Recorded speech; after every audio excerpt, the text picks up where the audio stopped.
आज की इस वीडियो में हम भारत की विदेश नीति के प्रमुख लक्ष्य और उद्देश्य के बारे में चर्चा करेंगे।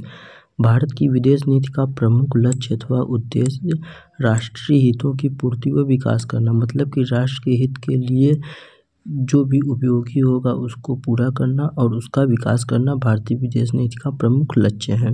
इसके और लक्ष्य निम्नलिखित हैं, जिनमें पहला लक्ष्य है अंतर्राष्ट्रीय शांति व सुरक्षा का समर्थन करना तथा वास्तविक मतभेदों के शांतिपूर्ण समाधान का प्रयत्न करना।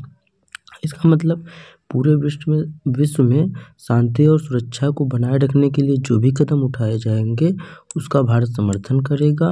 और वास्तविक मतभेद मतलब कि अगर किसी देश के बीच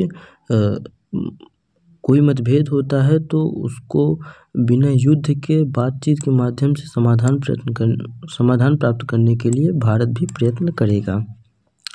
दूसरा लक्ष्य है शस्त्रों की होड़, विशेष तौर से आणविक अस्त्रों की होड़ का विरोध करना व व्यापक निःशस्त्रीकरण का समर्थन करना।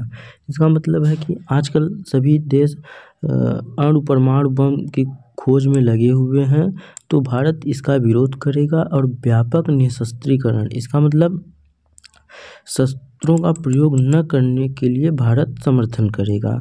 तीसरा लक्ष्य है राष्ट्रीय सुरक्षा को बढ़ावा देना, जिससे राष्ट्र की स्वतंत्रता व अखंडता पर मंडराने वाले हर प्रकार के खतरे को रोका जा सके।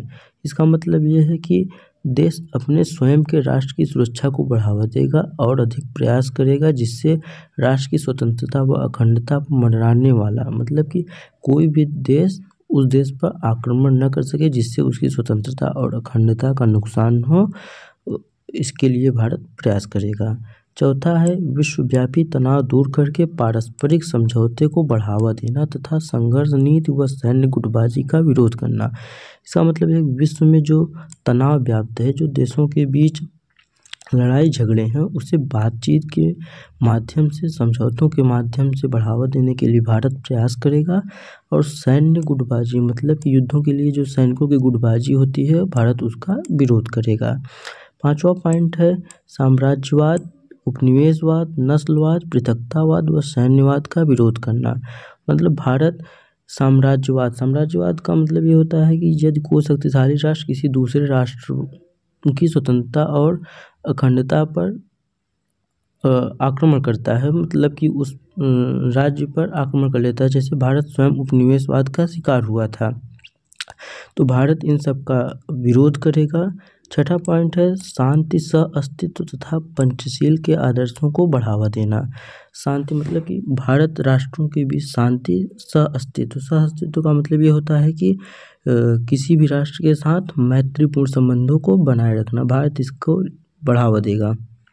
सातवां पॉइंट है विश्व के समस्त राष्ट्रों, विशेष रूप से पड़ोसी राष्ट्रों के साथ मैत्रीपूर्ण संबंध बनाए रखना। भारत का मानना है कि सभी राष्ट्रों के साथ मित्रतापूर्ण, खासकर पड़ोसी राष्ट्रों के साथ अपने संबंधों को मैत्रीपूर्ण बनाए रखा जाएगा। आठवां पॉइंट है राष्ट्रों के बीच संघर्षपूर्ण वातावरण को कम करना तथा उनमें परस्पर सूझबूझ व मैत्रीपूर्ण संबंधों को बढ़ावा देना।